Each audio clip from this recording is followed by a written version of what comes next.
wrapping up the drywall, and then we'll be moving on to painting. And also, some goodies that will be coming and being put right here. But as you can see, there's still a bunch of work that needs to be done. We need to put lighting in, which will take a little bit. We need to paint all this, and then install the new goodies that are going to be in the garage when we're all done. You can see here, this is kind of like phase like 1.5 maybe. So here we are with the drywall. Got the ceiling painted. As you can see, I'm putting in some LED lights. And the configuration is going to be 5 across the back over here. We're going to do 5 across the top, where the primary work areas are. And then there's 4 6-inch LEDs over each bay. And you can't see it, but there's 2 up above, right here and right here. The idea is that these lights will shine down where wheels are on each of the cars. Plus you'll have these LED overhead lights. And here's paint for the back wall, which will be a nice blue, a deep blue. The blue is called Roadster Blue.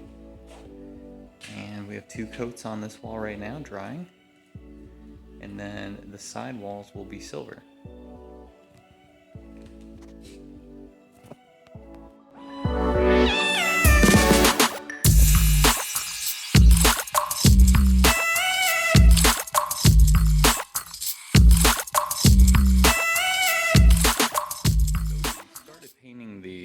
Garage walls, the normal color, got it all cut in, and realized that when you take a look at the paint color as it dries, it actually looks like baby blue, which was not the color that we were going for. We're definitely not looking for a baby blue color garage. So needless to say, I'll have to redo everything I did yesterday.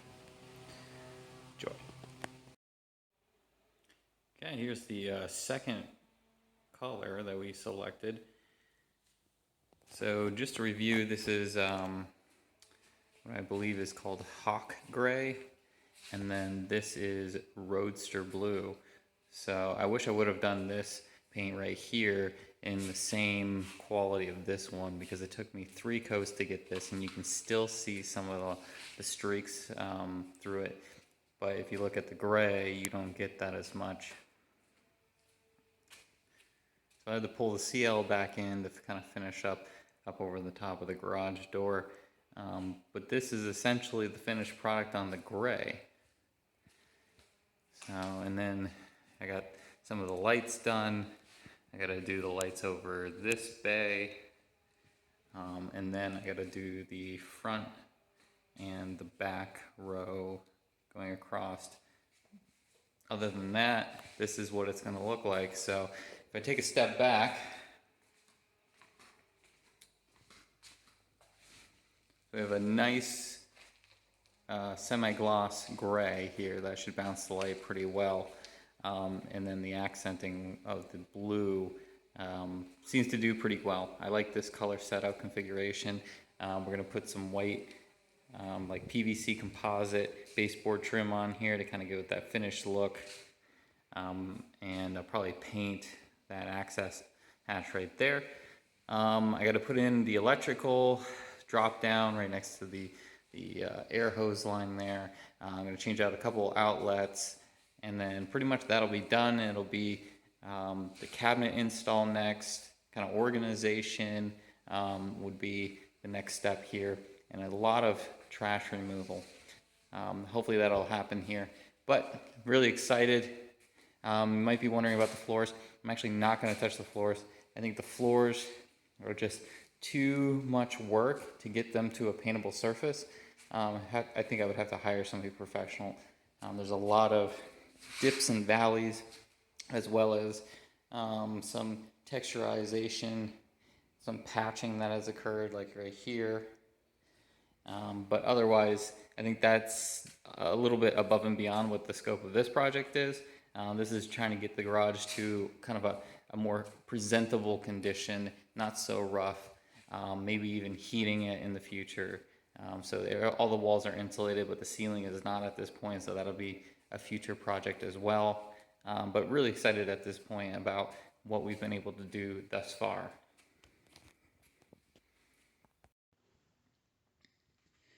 So I'm extremely excited today because today is the day that we finally finished the garage project. If anybody knew what my garage looked like before this, it was a complete disaster. It was essentially a mix match of like old furniture, old kitchen cabinets. It was pegboard mostly, and basically a smorgasbord of different type of materials, and to get it to this point where I can truly be proud of it, that it actually functions for the needs that I have, as well as the cars that I want to work on, is an extremely long process to get to this point. It has been a long process, shall I say. So I figured I'd take you through a little tour of what it looks like, what are the cool features about this garage that really make me proud, and excited to work on the Acuras in here as well as my Honda Ridgeline. So let's start in this corner. So I have the original magazine ad for the 03 Acura CL Type S 6-speed right here. I had this framed very inexpensively because it's hanging in a garage, but I wanted it framed nonetheless. My garage door opener, so pretty basic stuff. I got this nice organized rack for brooms, for my breaker bar, funny enough, an extension pole for washing like really big vehicles. I have a little heater here. I look to upgrade this in the future to a little bit more powerful of a unit. I'll probably keep this one and just supplement it with something more powerful, because the winters do get pretty cold here. And I do have to insulate the ceiling here, but the walls are all insulated. The garage doors are insulated garage doors.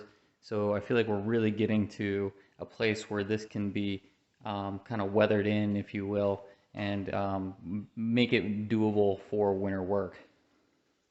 Here I have the typical U.S. General Harbor Freight tool cart. This houses most of my tools, although not all of my tools, basically just all of my hand tools. All my screwdrivers in this drawer, all my pliers and wrenches there, sockets, deep sockets, torque wrench, various different screwdrivers, magnets, old style torque wrench, keep some of my more commonly used products like anti-seize and the Honda Bond over there. In this drawer, I've got some specialized tools, for those brake rotor screws. You got to have an impact screwdriver. I have another 3/8 torque wrench here, ball joint separator, the classic Honda crank pulley holder, some other products there. Let's see, got some wrenches here, both traditional and ratcheting. Your line wrench, crow's feet line wrench. I bought this specifically for the power steering lines on the 03 CL because you can't get to them very easily. And then in the last drawer, a bunch of brushes, oil, wrenches, some sockets that'll probably move to the top now that I have more space, some pullers, all your fasteners for your Honda, body panels for underneath because they always snap off as soon as you take them, a universal, some JB welds sticking in the corner there, gotta have that. A little work surface, the additional work surface add-on here.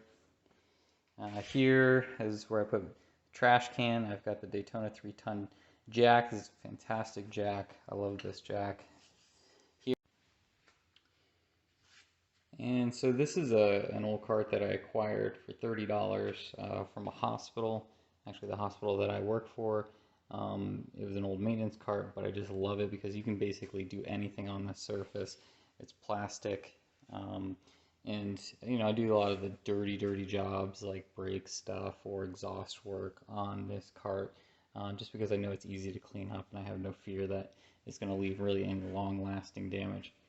So in these drawers right here, I've got hammers, and then the rest of the drawers are empty for the most part. I love this cabinet right here. And then over here I have my grandfather's old workbench. This thing has been around the block and then some, but I've kind of stickered it up and got all the rock auto magnets on here. I stored the dollies underneath there for when I store the CL up against the back wall like I did last winter, so those are crucial. I've kind of stacked some, you know, jack stands over there as well as some chocks. I relocated this post the garage stuff upgrade so that, you know, I have a real place for that to get bolted to now, so that's not going to go anywhere. I was kind of moving around before. Got this old vise. This is my great grandfather's old vise, so it's kind of cool that this is still functioning and kicking around. And then I got some work to do up there as far as what I'm going to stock up there. Over on this side, I got the air compressor all hooked up. Got this kind of cool switch so that I can turn it on and off as needed. Makes it a little bit easier to manage. And then I got the air line going up through the ceiling, and then over to this drop down, which is pretty cool. I've had this drop down for a while, but I really like the way it looks now, what I did with it. Over in this corner, I got some shelving units I need to work on. So not a lot of like new stuff going in on this side necessarily, but just kind of some reorganization, cleaning it up a little bit. But the thing I'm really proud about is this lighting in here. So the lighting is now all LED, and you can see I've got these lights hooked up to the front lights right there, so that when you turn these on, all of these turn on over each car. So the way I did it is that these are 6-inch LEDs, and then you got the light array over there. Well, what happens with this now is that when you're working on a car, you've got this big array right over the hood, so you can see plenty of light right there. You don't need to dangle a shop light. And then these lights are spaced out perfectly so they line up with each of the 4 wheels on your vehicle, so that when you're working on the side of your car, which was always my biggest complaint, you never had enough light on the side of the car, that you can actually now get light directly over where you're likely going to be working, which is these wheels, right? Sounds simple, but you know, a lot of people don't think about that, and I wanted to really focus on that. So each of the 4 lights right over the wheel, and they're controlled by this switch right here on the side of the wall. And then what I did is I wired up another set of LED lights for the front and the back. Now these are just basically accent lights, which when you turn these on by themselves, it doesn't look like a lot, and it's really not a lot. These are 4-inch LED lights on front and back. Now they kind of give it this nice kind of showroom look, which I think will be awesome for when the CL is parked right here in the winter. And it gives you that backlight array right there, which is pretty cool. But they're really designed to go together. I kind of did them separately and independent so that I could have some flexibility, but really, if you're going to work on here and you want full light, this is what you would experience. Every bit of light that you could possibly want. Like, this is full on lit. So that's pretty cool to finally get the lighting where I want it to be, after basically just dealing with these 2 lights only and having basically drop lights for all my other work. So huge upgrade on the light department, which is pretty cool. Put this new drop down cord here for electricity. I had one before, but it was a real cheap one. This is a nice high quality one. And that makes it real easy to plug in the car charger. As you can see here, I've got the CL charging. It probably will sit for a while, so I want to make sure the battery is nice and healthy, charged up for when I do. It doesn't draw any charge, so it's not like it's a big deal, but it's nice to have that set up. And then it kind of brings me over to this side. So a little bit of work here that still needs to be done in this corner because I want to put some baseboard down to kind of finish it up. But in the summertime I ride a lot of mountain bikes, so I put my mountain bike over there. My old skateboard, I mean like seriously old skateboard, kind of classic element board, I'm going to put on the wall, hang as a display item, just because of the history that it represents. And then I have this old wheel right here. This is not off of any of the cars that I have, but there's a cool story behind this. Maybe I'll go into one day about why this wheel is significant. But this is a 1990 Acura Integra GS coupe wheel that I got. And like I said, a cool story behind that. And then we got like the traditional flags and banners kind of representing there. Got Acura. I've had that Acura one since I was in high school. I recently got the Honda one just to kind of, separate or bring together both the Acura and Hondas that we owned. And then this is a piece of art that my wife did. She's quite the artist, but she was able to make this for me to kind of put in the garage as a focal piece. This is related to my mountain biking passion, and these are all the trails that I've traveled to in a destination, as a destination riding for the most part. There's a couple local ones here that I kind of favor, but for the most part these are trails that I've traveled to kind of get to, and they're feature trails in my mind that I just kind of want to reflect back on. That allows me to do that. Can't go anywhere without a huge screen TV. Mind you, it's not an expensive TV, but it's a TV that kind of brings in some music, entertainment. We can watch, mountain bike races out here, car stuff on Motor Trend. So yeah, that's pretty cool. And then over in this corner, this is probably one of the biggest additions. This is the New Age Bold series lockers and cabinets. I really needed some additional storage, and most of the stuff that I had before was basically pegboard shelves, so I needed to be able to close those away, and this is what I came up with. And it should be pretty much perfect so that the CL can fit in right here in the wintertime, and we still have all of this to work with without really taking away a lot of the footprint of the garage. So let's just take a little look at what I have in here. Some home improvement tools. Got the fluid film. If anybody knows what fluid film is, it's big in the Northeast, so you gotta have that, protect your cars. Some electrical wiring stuff, some body panels, some supplies, etc. in that one. And then overhead, starts to get into some of the work stuff. Big simple green fan, I think it's wonderful. Got the classic Honda Bond there. Some other cleaners and agents that I typically use. In this one, we've got some detailing equipment, waterless car wash because I use that a lot because of the dirt roads that we live on. But I also wash my car regularly. Got some great products up here for detailing. Down in here, got more detailing products, as you can see.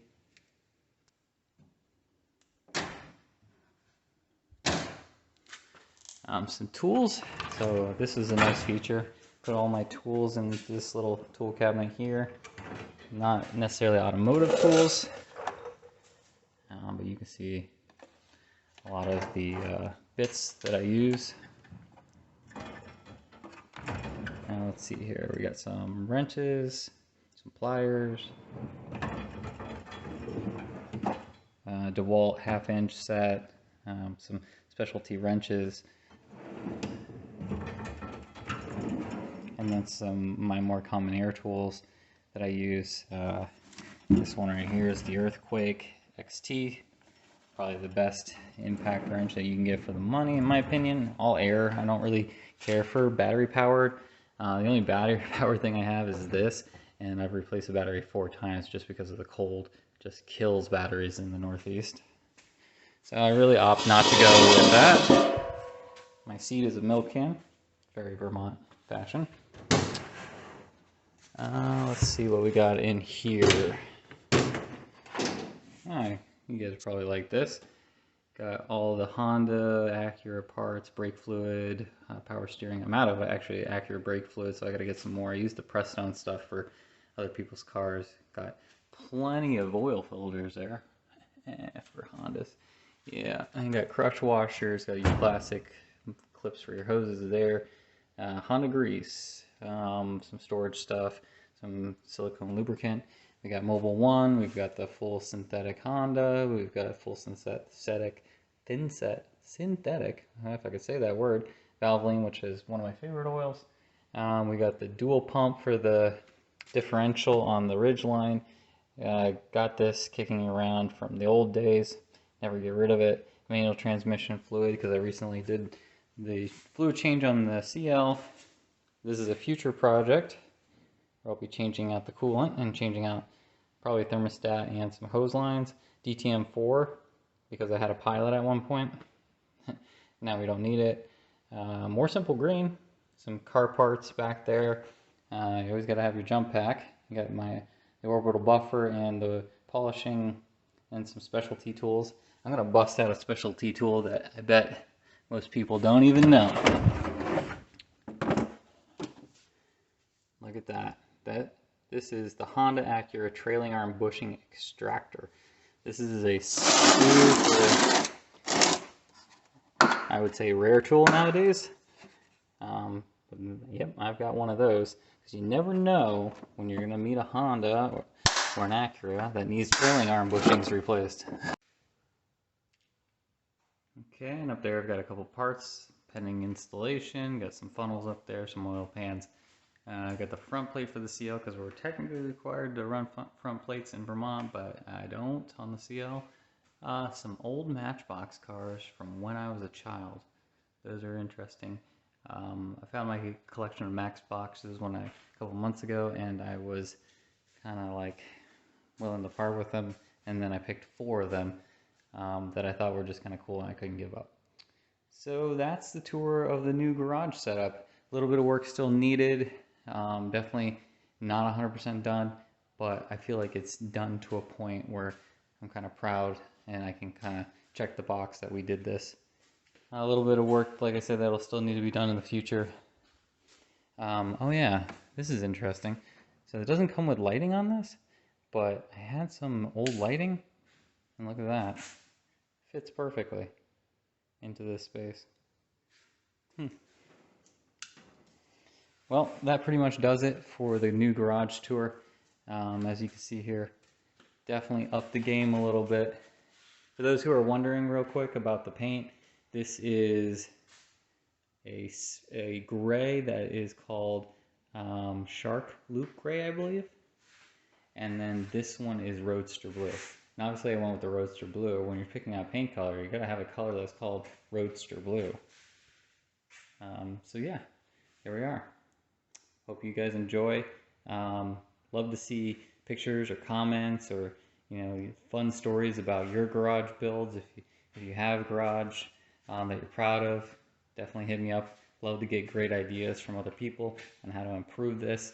I have a couple in mind, but I think right now I'm going to call it pretty much done with this project. Catch you guys on the next one.